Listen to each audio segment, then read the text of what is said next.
Salah.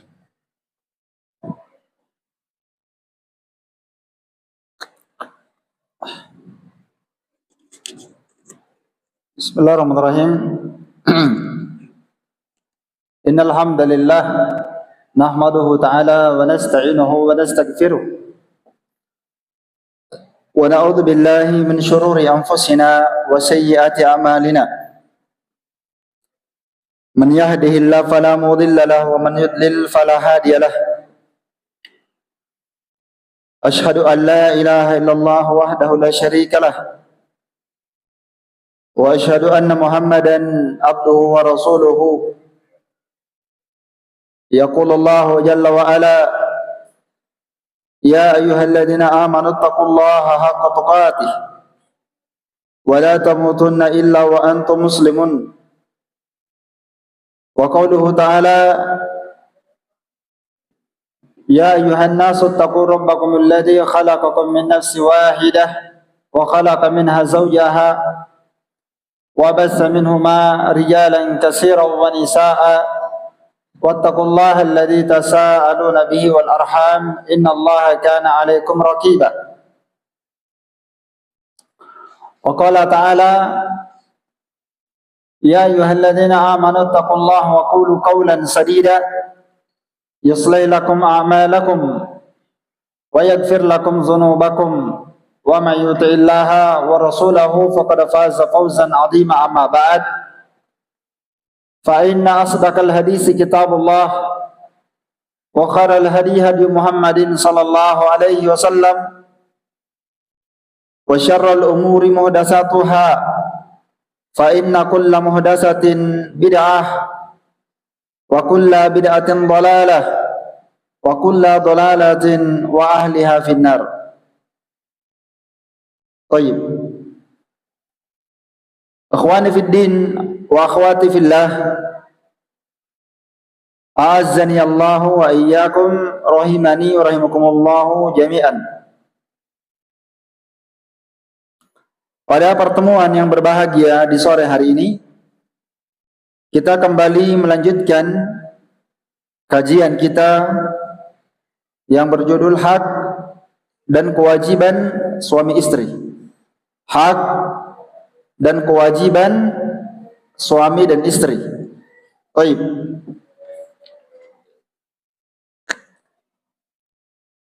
Pada pertemuan di sore hari ini adalah pertemuan yang kedua dari kitab yang akan kita bahas tentang huququ az-zawjiyah, hak-hak suami istri. Al-huququ az-zawjiyah artinya hak-hak dan kewajiban antara suami dan istri. Maka terlebih dahulu di pembahasan kita di kitab ini kita membahas hakul mar'a 'ala rajul, hak seorang perempuan yang wajib ditunaikan oleh suami mereka. Jadi sebenarnya ini kajian rumah tangga ini adalah pengajian pelajaran yang seharusnya diilmui dan dipelajari oleh suami dan juga istri. Jadi ini pengajian sebenarnya bukanlah pembahasan khusus perempuan, ya. Tapi justru bahkan di pembahasan kita antara hak dan kewajiban suami dan istri, masing-masing punya hak, masing-masing punya kewajiban. Di pembahasan kita ini kita akan mulai membahas hakul mar'ah, hak bagi seorang perempuan yang wajib ditunaikan oleh suami. Jadi sebenarnya ini pengajian yang paling harus tahu pembahasan ini adalah suami. Karena ini pembahasan kita bahas dulu apa haknya perempuan yang wajib ditunaikan oleh suaminya. Setelah selesai pembahasan ini kita akan bahas apa haknya seorang suami yang wajib ditunaikan oleh istrinya. Tentunya masing-masing dari suami dan istri ini punya hak, dan masing-masing di antara mereka juga punya kewajiban yang berimbang. Hak dan kewajiban yang berimbang. Ya, karena itulah para ulama menyebutkan di sini di ayat yang pertama kita bacakan, yaitu firman Allah Ta'ala dalam surah Al-Baqarah ayat 228. Di ayat ini Allah Ta'ala menjelaskan tentang hak perempuan sama dengan seimbang dengan kewajibannya. Di sini di ayat ini Allah Ta'ala menerangkan bahwa hak seorang perempuan sama dan seimbang dengan kewajibannya. Bukan artinya bahwa perempuan hanya dibebankan kewajiban-kewajiban, bukan. Mereka juga punya hak. Mereka tidak hanya punya kewajiban masak, ya, punya kewajiban mengurus rumah, punya kewajiban mengurusi anak-anaknya di rumah, punya kewajiban mencuci, punya kewajiban membersihkan, punya kewajiban melayani suami. Maka perempuan alias seorang istri atau ibu rumah tangga, mereka tidak hanya punya kewajiban seperti itu, tidak. Mereka juga punya hak yang seimbang dengan kewajibannya. Ya, sehingga seorang perempuan dia harus wajib mengilmui apa yang menjadi kewajiban yang wajib dia tunaikan untuk haknya suaminya.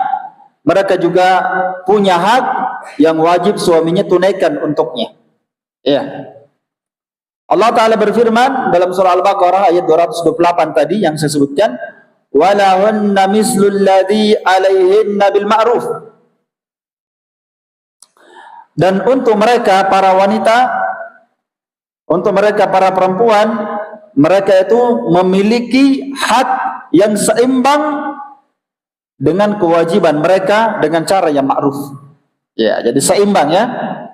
Jadi Islam ini dari keadilannya Allah Ta'ala memberikan kewajiban bagi seorang perempuan, Allah Ta'ala juga berikan kepada mereka hak yang seimbang dengan kewajiban itu. Makanya Allah berfirman, walahunna mislul ladzi alaihinna bil ma'ruf. Dan untuk mereka, bagi mereka para wanita, mereka itu punya hak yang seimbang sama dengan kewajibannya. Mereka juga punya hak.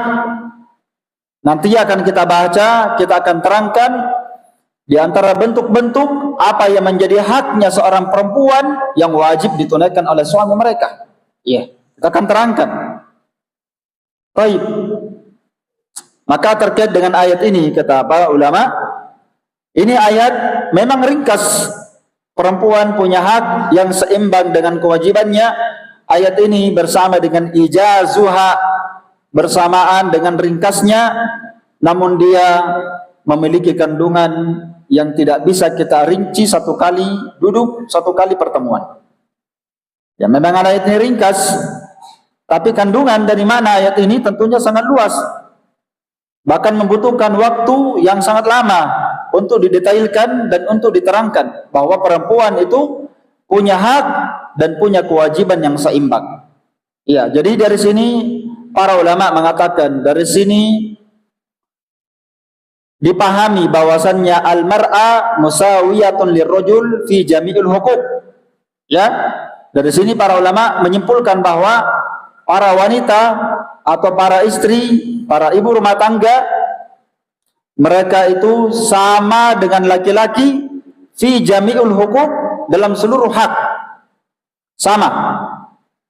Sebagaimana suami punya hak yang wajib ditunaikan istri, maka sebaliknya istri juga punya hak yang wajib ditunaikan oleh siapa? Oleh suaminya. Iya. Jadi dalam hal ini mereka sama dan rata. Illa amran wahidan, kecuali satu. Iya, kecuali satu. Apa itu yang beda? Allah Ta'ala tetap menjadikan laki-laki tetap berada di atas derajat perempuan.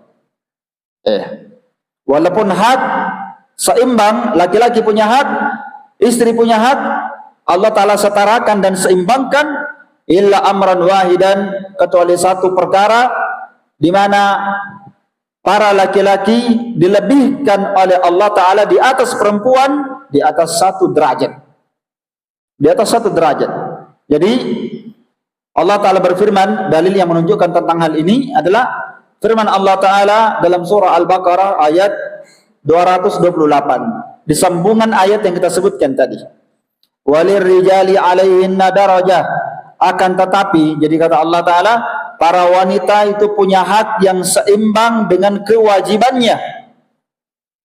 Walir rijal, akan tetapi bagi laki-laki, mereka mempunyai tingkatan di atas satu derajat di atas tingkatan istrinya. Ya, di atas tingkatan istrinya. Makanya seorang perempuan mereka tidak boleh melampaui apa yang menjadi hak suaminya. Ya, terkait tentang masalah apa? Banyak hal di mana laki-laki dilebihkan dibandingkan perempuan. Walaisad dzakaru kal unsa, dan laki-laki kata Allah tidaklah sama dengan perempuan. Banyak dari satu sisi derajat ini akan kita melihat bagaimana syariat menjadikan laki-laki selalu berada di atas para wanita. Ya, di atas para wanita. Banyak dalil yang menunjukkan tentang hal ini bahwa laki-laki Allah Ta'ala tinggikan derajatnya dibandingkan perempuan secara umum. Ya, dan bukan maknanya laki-laki secara mutlak lebih utama dibandingkan perempuan, tapi secara umum laki-laki lebih banyak yang lebih utama dibandingkan perempuan. Adapun dari sisi satu persatu tidak. Namun secara umum laki-laki berada derajatnya dibandingkan perempuan. Di antara dalil yang menunjukkan tentang hal ini adalah tidak ada nabi dan rasul dari kalangan perempuan. Itu di antara dalilnya. Bahwasanya kenapa laki-laki lebih di atas derajatnya, tingkatannya, wibawanya dari sisi banyak, dari sisi syariat. Ya, kenapa? Di antaranya laki-laki adalah nabi dan rasul. Tidak ada dari kalangan perempuan. Yang kedua, pemimpin dalam rumah tangga juga laki-laki. Pemimpin negara wajib laki-laki. Pemimpin masjid wajib laki-laki. Pemimpin masyarakat, pemimpin itu enggak ada perempuan. Kenapa? Karena Nabi SAW bersabda, ya, barang siapa yang menyerahkan kepemimpinan, ya, kepada seorang perempuan, la yufliha qaumun wallau amrahum ra'atan. Nabi SAW bersabda, tidak akan pernah beruntung satu kaum di mana mereka dipimpin, dibawahi oleh seorang perempuan. Apapun bentuknya itu. Kapan perempuan menjadi pemimpin bagi laki-laki, itu adalah tanda kehancuran. Inilah yang saya maksudkan tadi, bahwa perempuan itu dia sama sekali tidak boleh mengambil haknya laki-laki di situ. Sehebat apapun perempuan, sekuat apapun, walaupun dia tenaganya mungkin 2 kali lipat tenaga suaminya, tetap tidak bisa jadi pemimpin. Kenapa? Ada tabiat perempuan yang menyebabkan dia tidak bisa jadi pemimpin. Iya. Sampai ini sekarang yang ketiga yang saya mau sebutkan, ya, dari sisi kepemimpinan tidak bisa perempuan jadi pemimpin. Makanya jangan ada rumah tangga perempuan jadi pemimpin, suaminya dipimpin. Karena tidak akan pernah beruntung istri mau memimpin, tidak akan pernah beruntung itu kaum. Maka wajib seorang istri untuk apa? Untuk taat kepada suaminya. Ya, di sisi yang ketiga, ya, kenapa laki-laki lebih di atas tingkatan derajatnya? Maka di dalam Islam hukum talak itu diberikan mutlak untuk laki-laki, bukan perempuan. Iya. Memberikan talak, rujuk dari talak, itu hak laki-laki. Tidak ada hak perempuan talak-talak. Ya, sehingga para ulama mengatakan tidak boleh seorang perempuan mentalak, itu talaknya tidak sah. Karena hukum yang memberikan talak laki-laki. Kenapa kira-kira perempuan tidak diberikan hak oleh Allah untuk mentalak suaminya? Karena perempuan itu kebanyakannya berhukum dengan perasaannya. Iya, kebanyakannya berhukum dengan apa? Perasaannya. Ya, mudah dia terbawa perasaan, mudah dan gampang baper. Sehingga Syekh Mukbil rahimahullah ta'ala berkata bahwa kalau seandainya hukum talak itu boleh diberikan kepada perempuan, maka niscaya perempuan itu dia kalau marah dia akan mentalak suaminya sehari 19 kali. Kalau misalnya dia tidak senang, lagi tidak enak perasaannya, boleh jadi karena tidak enak perasaan dia talak suaminya. Ya kan? Kenapa? Ya karena perempuan itu kebanyakan yang berhukum dengan perasaan. Makanya kenapa laki-laki diberikan hak mentalak? Karena laki-laki secara umum lebih berakal. Lebih berakal laki-laki dibandingkan perempuan. Lebih bagus dalam memberikan kebijakan. Ya, bukan maknanya perempuan tidak bisa diajak bermusyawarah. Bukan maknanya perempuan tidak bisa mengeluarkan pendapat dan kebijakan, tidak. Tapi dalam memberikan kebijakan, laki-laki lah yang berhak. Sampai dalam masalah memberi nama kepada anak, itu haknya laki-laki. Tapi boleh perempuan memberikan saran. Tapi yang terjadi di zaman sekarang ya rata-rata perempuan yang kasih nama. Walaupun sudah dikasih nama sama bapaknya, kalau istrinya tidak mau, itu tidak jadi itu. Tetap istri. Padahal itu haknya siapa? Memberi anak, nama pada anak itu haknya siapa? Haknya suami itu. Yang pentingnya kita belajar, di pembahasan ini kita akan belajar bagaimana seorang perempuan tahu apa haknya dan apa kewajibannya. Ya, apa haknya dan apa kewajibannya. Dan jangan dia pernah berpikir mau melampaui laki-laki, atau keliru itu. Jangan pernah berpikir mau mengalahkan laki-laki. Karena kenapa? Kepemimpinan, mengambil kebijakan, haknya suami. Jadi pemimpin, ya, mengatur itu suami. Perempuan boleh memberikan saran dan masukan kepada suaminya. Baik, jadi secara umum sudah kita jabarkan tadi bahwa laki-laki diberikan hak yang lebih di atas dibandingkan perempuan. Makanya Allah Ta'ala berfirman, nanti akan datang juga ayatnya, Ar-rijalu qawwamuna 'alan nisa bima faddalallahu ba'dahum 'ala ba'din. Ini juga di antara dalil yang menunjukkan bahwa laki-laki itu Allah Ta'ala lebihkan dibandingkan perempuan. Itu Allah Ta'ala berfirman, Ar-rijalu qawwamuna 'alan nisa. Laki-laki itu merupakan pemimpin bagi perempuan. Ya. Mereka adalah pemimpin yang mengayomi, yang mengawasi, mengayomi para wanita. Ya, ketika mereka tergelincir, yang mengayomi mereka dengan ilmu agama, yang menuntun mereka ketika mereka keliru dan salah dan seterusnya, itu kewajiban laki-laki. Kenapa laki-laki jadi pemimpin? Allah sebutkan dua alasan. Kenapa Allah Ta'ala jadikan para laki-laki pemimpin bagi para wanita? Yang pertama kata Allah, bima faddalallahu ba'dahum ala ba'din, oleh karena Allah Ta'ala telah melebihkan kaum laki-laki di atas kaum perempuan. Ini sudah ketentuan Allah Ta'ala. Allah Ta'ala telah melebihkan laki-laki di atas perempuan.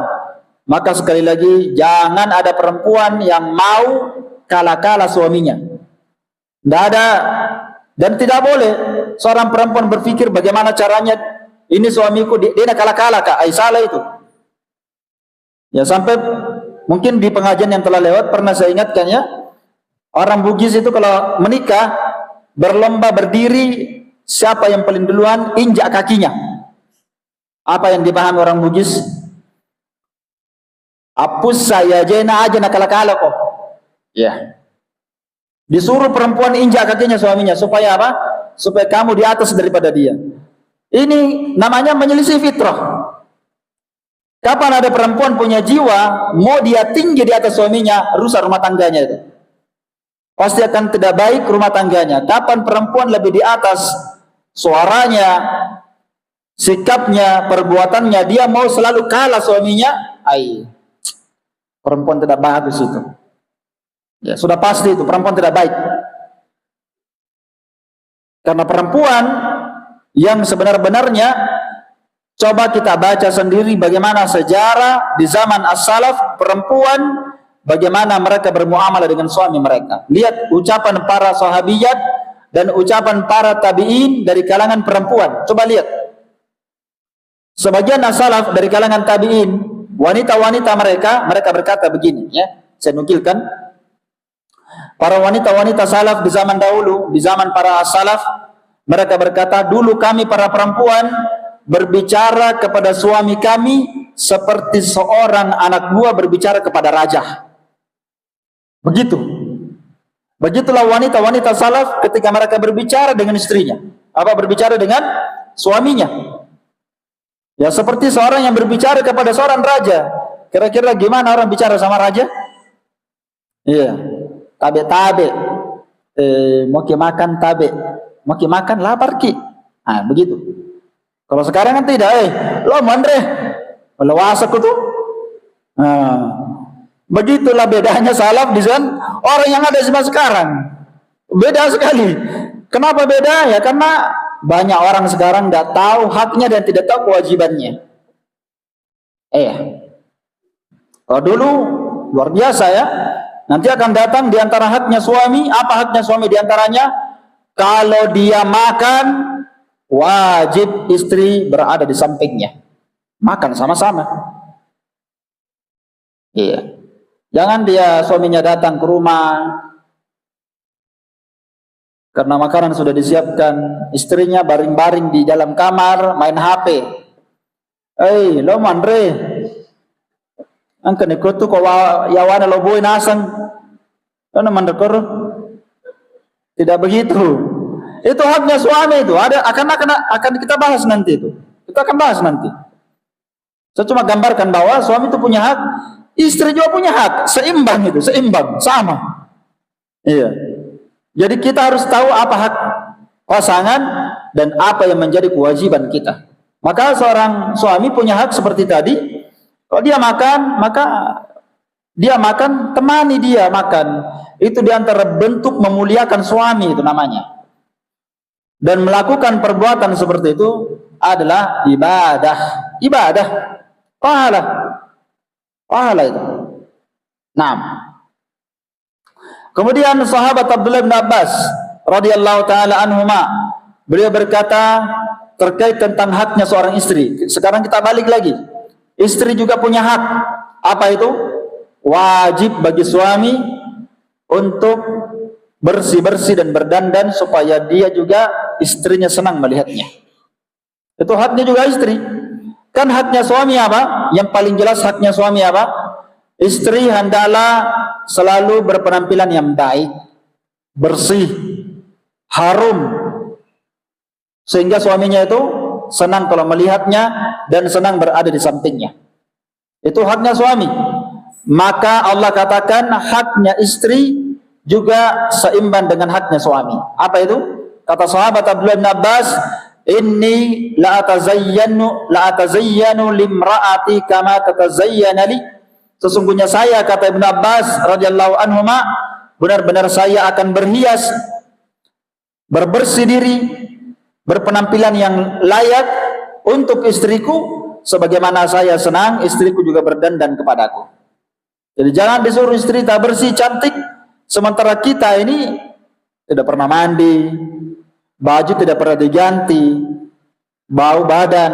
Maka seimbang itu, seimbang. Jadi jangan salah dan jangan keliru bahwa perempuan menyangka bahwa kita jadi disuruh selalu kasih cantik-cantik. Tidak begitu. Anda juga punya hak, suami juga harus bersih. Suami juga harus bersih. Baik.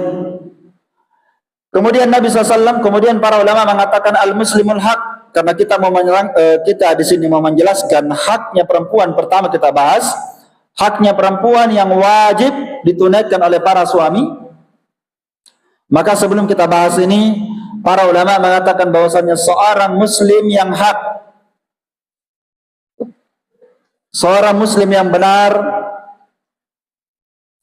dia wajib mengenal apa haknya istrinya. Itu muslim yang benar. Seorang muslim, seorang suami yang benar, wajib dia kenal, wajib dia mengilmui apa yang menjadi haknya istrinya.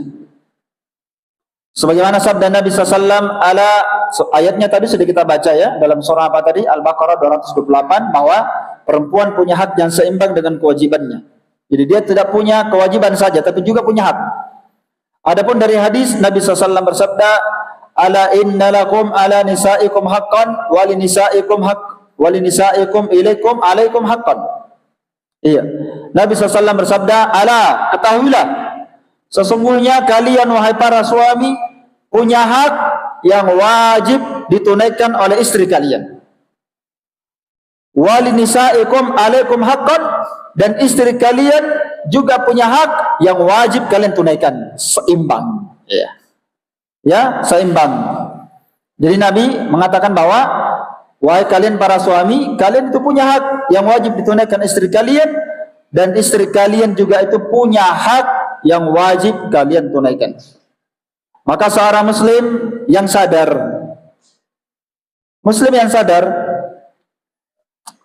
dia akan berupaya dengan keras, daiman, terus menerus dia akan berupaya untuk menunaikan haknya istrinya.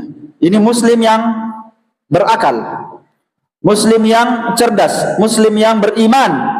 Apa itu? Dia pasti akan berusaha untuk menunaikan hak-haknya istrinya, ghairu nadhirin fi haqqis tawfahu amla, tanpa harus menunggu istrinya yang meminta hak itu. Saya ulang kembali, ini kalimat ringkas ini tapi perlu diperhatikan ya. Apa itu?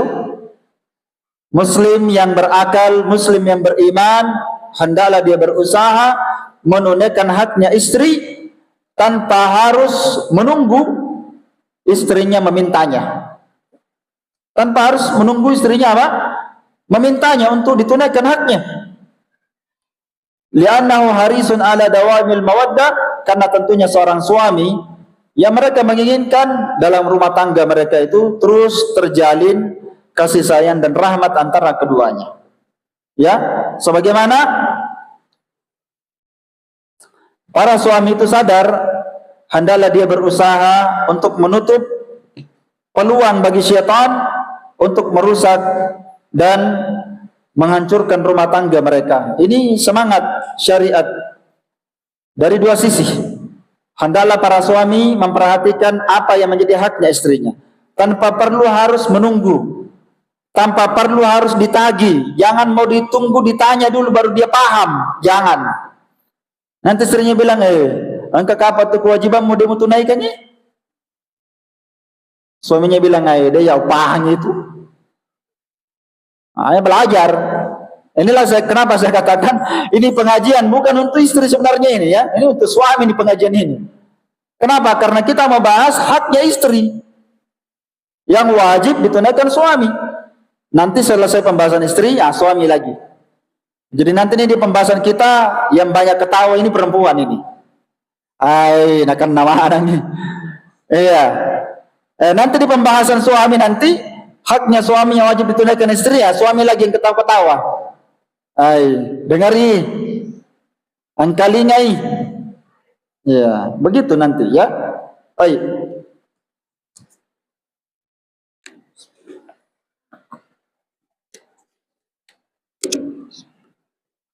Jadi ini yang pertama yang wajib diperhatikan. Suami memperhatikan haknya istri tanpa harus ditunggu, tanpa harus ditagih. Yang kedua, hendaklah para suami berusaha dan berupaya menutup celah dan pintu bagaimana syaitan merusak rumah tangganya. Harus dia tutup pintu celah bagi syaitan, karena syaitan itu berupaya bagaimana rumah tangga itu rusak. Itu upaya syaitan, bagaimana rumah tangga itu rusak. Makanya Nabi SAW bersabda dalam hadis yang sahih, yaitu riwayat Muslim. Nabi SAW bersabda, inna iblis yada'u arsyahu al-ma'. Sesungguhnya iblis meletakkan singgasananya di mana? Di atas air. Di mana itu? Wallahu a'lam. Yang jelas kerajaan iblis ada di lautan yang sangat dalam. Tidak diketahui di mana. Iya. Tidak diketahui di mana itu. Gaib. Setelah dia membangun kerajaan, kata Nabi, summa yab'asu sarayahu, lalu dia mengutus bala tentaranya, jin, syaitan. Dia utus di seluruh penjuru dunia. Untuk apa?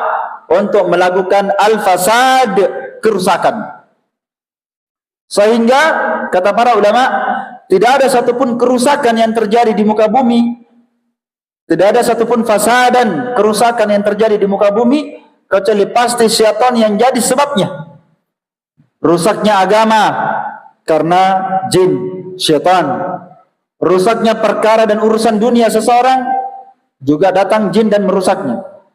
Rusak terjadi antara saudara dengan saudara, antara tetangga dengan tetangga, antara suami dan istri, antara jamaah yang satu dengan jamaah yang lain.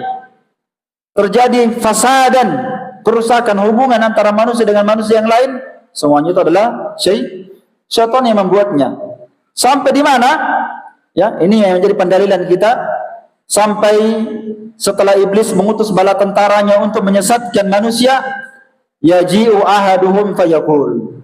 Datanglah pasukan iblis ini.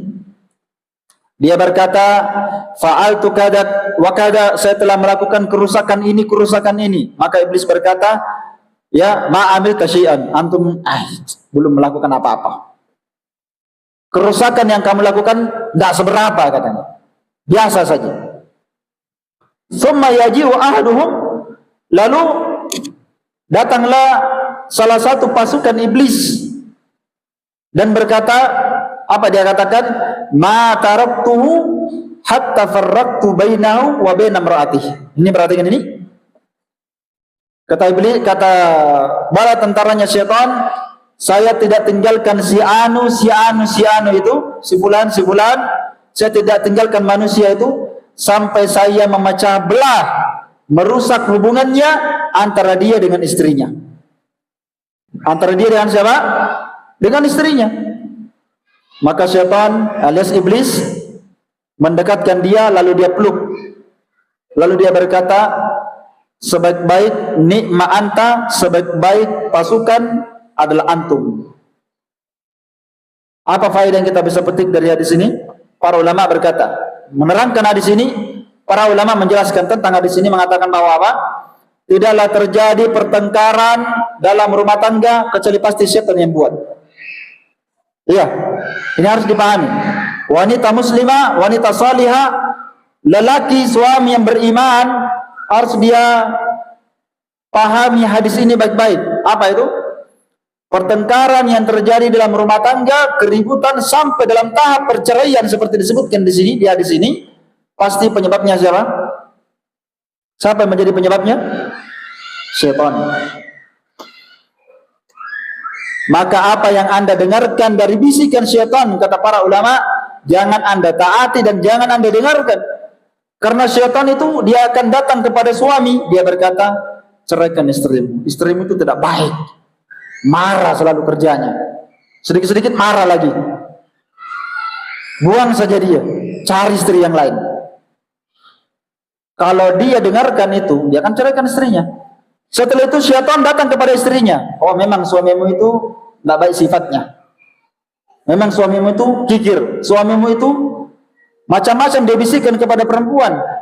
Dan para ulama mengatakan semua orang merasakan bisikan itu. Iya tidak? Setiap di antara kita akan merasakan bisikan itu. Syaitan akan datang kepada suami membisikkan kejelekan untuk istrinya. Syaitan datang kepada istri membisikkan kejelekan untuk suaminya. Terjadilah keributan. Ujungnya apa? Perceraian dan pertengkaran. Makanya yang harus kita pelajari bahwa tidaklah terjadi pertengkaran dan keributan sampai perceraian kecuali pasti iblis yang menjadi penyebabnya. Maka dari itu jangan anda mentaati syaitan. Apa yang dibisikkan syaitan jangan langsung kita ucapkan. Apa yang dibisikkan syaitan jangan kita langsung melakukan. Ya. Makanya seorang ketika dia dalam kondisi marah, jengkel, emosi, jangan dia bertindak, jangan dia berucap. Kenapa?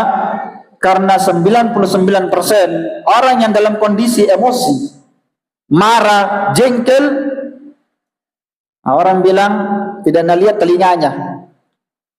Dia tidak sadar apa yang dia ucapkan. Kenapa? Karena kemarahan itu muncul dan datangnya dari siapa? Syaitan. Makanya para ulama dari kalangan para salafus salih, mereka mengatakan bahwa ketika anda dalam posisi marah dan emosi, jangan anda membalas di waktu itu. Mungkin ada orang yang zalimi antum, mungkin ada orang yang berbuat jahat pada antum, atau mungkin istri bikin marah antum. Di saat antum sedang emosi dan marah, jangan antum membalas. Kenapa? Kebanyakan antum tidak bisa berbuat adil di kondisi marah dan emosi. Tidak bisa itu. Kenapa? Karena pemicu itu marah dan emosi. Siapa yang picu? Itu syaitan. Sehingga terjadi dua orang di zaman Nabi, ada orang yang bertengkar sampai urat lehernya sudah terangkat, wajahnya merah. Ya, sudah mau adu jotos.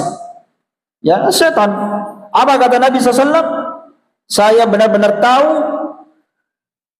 ya, satu amalan yang kalau dilakukan oleh dua orang yang saling marah ini pasti akan berhenti marahnya. Apa? Bacalah a'udzubillahi minasyaitonir rajim. Iya. Bacalah a'udzubillahi minasyaitonir rajim. Jadi sekali lagi ini pelajaran pendahuluan terkait tentang apa yang menjadi hak para istri yang wajib ditunaikan oleh suaminya. Kita masuk di pembahasan yang pertama. Hak yang pertama dari haknya para istri yang wajib ditunaikan oleh suami mereka. Iya. Yang pertama adalah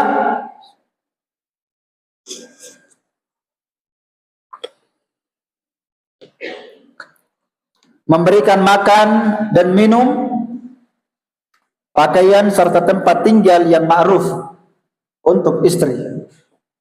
Memberikan makan yang layak, minuman yang layak, pakaian yang layak, serta kebutuhan makan dan minum rumah tangga, serta rumah kalau bisa.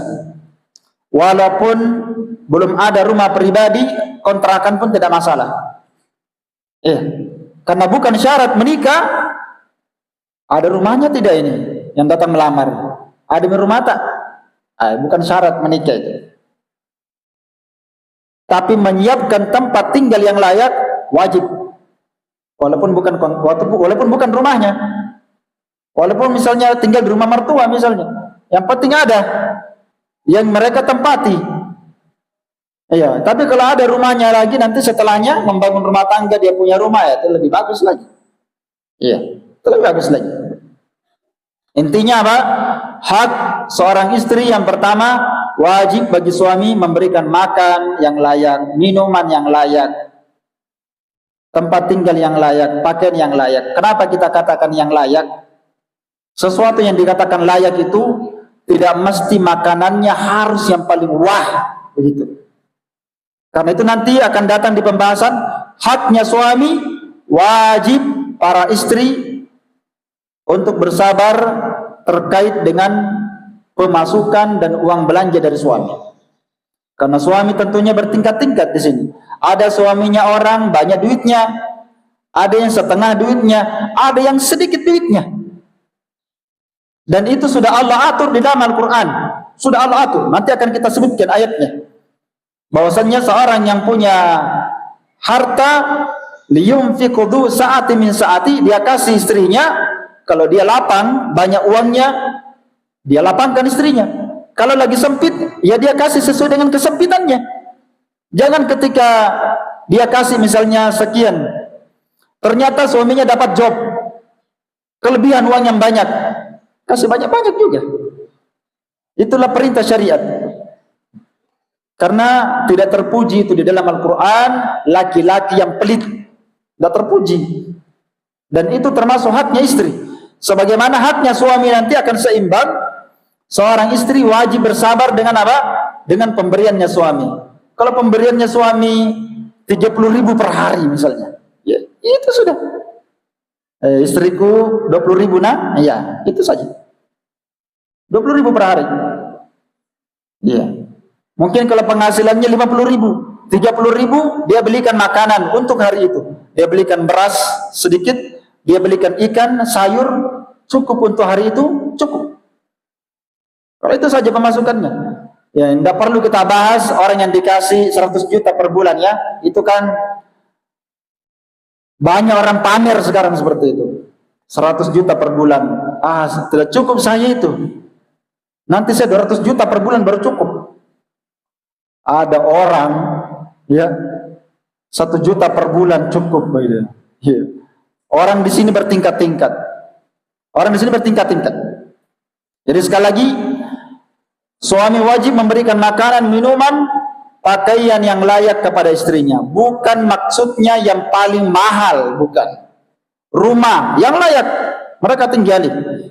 Ayatnya Allah Ta'ala berfirman, wa ashiruhunna bil ma'ruf, dan bermuamalah dan bergaullah kalian wahai para istri, wahai para suami, dengan dengan istri-istri kalian dengan cara yang ma'ruf. Dengan cara yang apa? Dengan cara yang ma'ruf. Iya. Nah, perintah Allah Ta'ala kepada para suami, wa ashiruhunna, ini perintah wajib. Dan bergaullah kalian wahai para suami dengan istri kalian dengan cara yang baik. Bagaimana maksudnya dengan cara yang baik? Ihsanus suhbah, baik-baiklah kalian dalam bergaul dengan istri kalian. Apalagi kandungan maknanya, kaful ada, tidak boleh antum menyakiti istri. Itu haknya istri. Tidak boleh antum menyakiti istri. Apalagi sampai misalnya memukulnya di tempat dan di waktu yang belum waktunya. Karena memukul istri itu bukan setiap istri salah langsung dipukul, ya kan? Baik, wa adamu matalil hukum, termasuk di antara haknya istri, jangan kalian menunda-nunda hak mereka. Jangan kamu menunda-nunda dan memperlambat hak mereka, padahal kalian mampu untuk menunaikan haknya. Termasuk di antara haknya istri dalam kandungan ayat ini, bergaullah kalian dengan istri kalian dengan cara yang ma'ruf. Masuk di dalam maknanya idharul bashar wa talaqa ma'aha, menampakkan keceriaan, kegembiraan, wajah yang selalu ceria ketika antum berjumpa dengannya. Ya, itu haknya istri. Ya, pasti istri enggak enak perasaannya kalau antum baru masuk rumah mukanya antum seperti muka apa istilahnya? Muka yang kecut. Ya. Masuk rumah ketemu istri muka yang kecut. Maka demikian pula haknya suami yang wajib ditunaikan istri, wajib para istri menampakkan wajah yang ceria ketika suaminya datang ke rumahnya. Itu bisa menghilangkan lelahnya suami. Coba antum bayangkan, Anda dari bekerja, pulang malam, sudah lelah sekali. Pas antum pulang, dibukakan pintu sama istri dengan wajah yang kecut. Bagaimana perasaan antum? Sudah capek. Tidak persiapan istri, tidak ada masakan dia buat, wajahnya kecut lagi. Gimana perasaan antum? Antum sudah capek. Apalagi kalau antum sudah stres, ada utang antum bawa, belum dibayar, ditagih, dimarah-marahi di kantor. Pas pulang dapat istri dengan wajah yang tidak menyenangkan. Wah, sedikit lagi gila antum. Iya. Iya kan? Itu istri harus tahu ini. Ini manajemen. Manajemen apa? Manajemen berkeluarga. Kalau pulang suami tak, ingat ini, saya kasih tahu. Dengar ini ilmu ini. Apapun masalah Anda, wahai para istri, bagaimanapun marahnya Anda kepada suami, bagaimanapun masalahnya Anda dengan suami, kalau dia baru pulang, tampakkanlah wajah yang baik. Biarkan dulu dia masuk, baru marah. Jangan baru buka pintu, iya. Itu saya kasih tahu, itu suami itu stres, itu tingkatnya akan semakin menjadi berat ketika dia masuk dalam rumah dengan melihat penampilan seperti ini. Dan betapa banyak suami merasakan ketika dia sudah lelah dan capek, buka pintu disambut oleh anaknya, Abi. Istrinya sudah menunggu, bersih-bersih, siapkan makanan. Rasa capek yang lelah ini langsung spontan hilang. Hilang itu. Ya tidak? Hilang itu. Kenapa hilang nih rasa capek? Wah, istrinya Masya Allah berpenampilan cantik sekali. Wah, cantik sekali ini. Masya Allah. Apalagi dia pakai bajunya ya. Baju perangnya begitu. Masya Allah. Hilang capeknya suami itu. Dan itulah fungsinya orang menikah. Itulah fungsinya orang menikah. Iya. Istri yang mengerti apa yang menjadi kewajiban dia, suami tahu apa kewajibannya. Maka suami yang berakal suami yang mengerti tentang bagaimana tabiat perempuan, saya kasih tahu, perempuan itu suka dikasih hadiah tanpa diminta paling bagus. Saya tahu itu. Coba tanya perempuan, kalau Anda pulang ke rumah, beda itu antum bawa hadiah oleh-oleh dengan tidak ada. Beda itu. Kalau antum pulang, apa saja antum bawa pulang itu. Apalagi antum punya anak. Pulang ke rumah malam-malam, istriku, saya bawakan pangsit yang paling enak. Istrinya bilang, wahai, kenapa bisa kita tahu perasaanku? Memang tadi itu dalam pikiranku, itu pangsit. Spekulasi. Dan itu yang terjadi memang. Ya, jadi sebenarnya di dalam rumah tangga kita tidak perlu datangkan dalil terlalu banyak, tidak perlu. Yang penting paham itu dalam rumah tangga bagaimana, ya. Ya, seperti itu. Jadi kalau antum bawa oleh-oleh, istri itu paling suka dikasih oleh-oleh. Dan itu memang tabiat perempuan, suka dikasih hadiah. Suka dikasih hadiah. Yang bahaya itu kalau bukan pada tempatnya, yang bukan suami istri. Paling bahaya. Perempuan, anak yang tidak ada kasih sayang dari bapaknya, itu beda dengan yang ada kasih sayangnya, beda itu. Perempuan yang ada kasih sayang dari bapaknya, cintanya itu tersalurkan. Kalau tidak ada itu, dia akan cari di luar. Apalagi kalau dikasih hadiah iPhone, labai. Ini ada HP sayangku, HP 2 jutaan. Dikasih hadiah, bagaimana perasaannya itu perempuan dikasih hadiah? Rusak itu perempuan. Makanya ini disalurkan dengan cinta yang benar dalam rumah tangga. Jadi sebenarnya itu orang yang sudah berkeluarga, walaupun dia sudah punya anak, dia bisa seperti orang yang pacaran. Dia kasih hadiah pada istrinya. Kalau dia pulang, walaupun dia tidak safar, dia kasih hadiah. Apa saja dia kasih hadiah. Makanan kah dia belikan, minuman, oleh-oleh apa saja. Karena asalnya perempuan suka dikasih hadiah. Dan termasuk perempuan juga, dia tuh senang dipuji. Itu termasuk haknya perempuan. Perempuan itu suka dipuji. Walaupun ada juga laki-laki yang yang cuek. Ada juga laki-laki yang cuek. Tapi laki-laki yang cuek itu sebenarnya adalah laki-laki yang bertanggung jawab. Dia tidak terlalu banyak di belok-beloknya. Tapi dia bertanggung jawab. Jadi itu tipe-tipe laki-laki perlu juga dipelajari, ya, perlu juga dipelajari. Karena laki-laki itu ada yang suka istrinya berdandan, ada juga yang tidak. Ada yang tidak. Jadi itu istri tinggal dia pelajari suaminya. Makanya sebagian as-salaf di zaman dahulu ketika mereka sudah menikah, seperti dikisahkan sebagian as-salaf ketika dia menikah dan istrinya ini adalah orang yang penuntut ilmu, di malam pertamanya sebelum disentuh ini, istrinya langsung bertanya kepada suaminya, sebelum antum menyentuh saya mau bertanya satu pertanyaan. Sebutkan kepada saya apa yang kamu sukai dan apa yang kamu tidak sukai. Insya Allah saya akan kerjakan semua yang antum sukai dan saya akan tinggalkan apa yang kamu benci. Ini orang belajar ini, ya, orang belajar. Ya, maka diceritakanlah apa yang tidak disukai suaminya tidak akan dikerjakan istrinya, dan apa yang disukai suaminya dia akan kerjakan. Dia akan kerjakan. Ala kulli hal, kita kembalikan kepada perkara semula bahwa haknya istri yang paling pertama adalah apa? Menunaikan haknya dari sisi makan dan minum. Ya, makan dan minum, tempat tinggal dan semisal dengannya. Baik. Dalam hadis disebutkan bahwasannya haknya istri, ada salah seorang sahabat datang kepada Nabi SAW, ya, dan dia berkata, ma haqqu zawjati ahalina alaih, apa yang menjadi haknya istri yang wajib kami tunaikan para suami.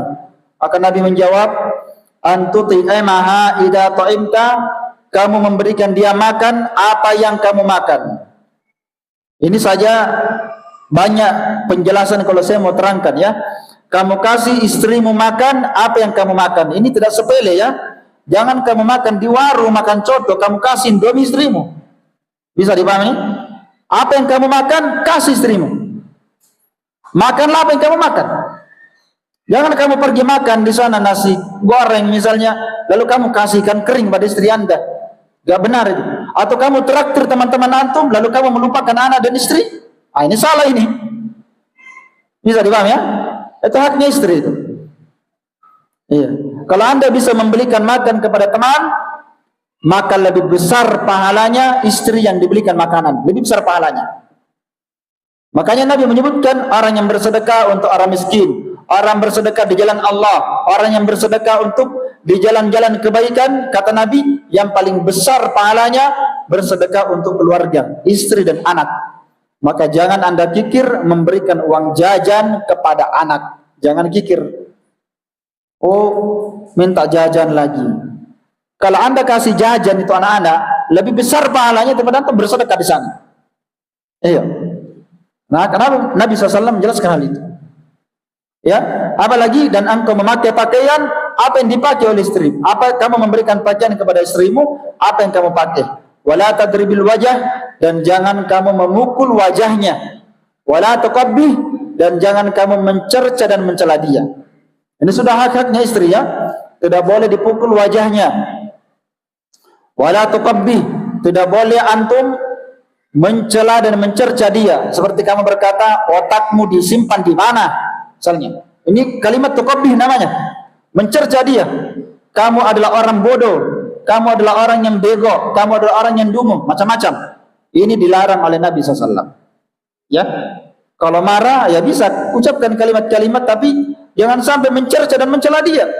Wala tahjur illa fil bait, dan jangan kamu memboikot dia.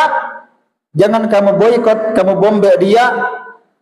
Ya, jangan kamu boikot dia, tidak diajak bicara, tidak dijawab salamnya, didiamkan. Jangan kamu boikot dia kecuali kamu berada di dalam rumah.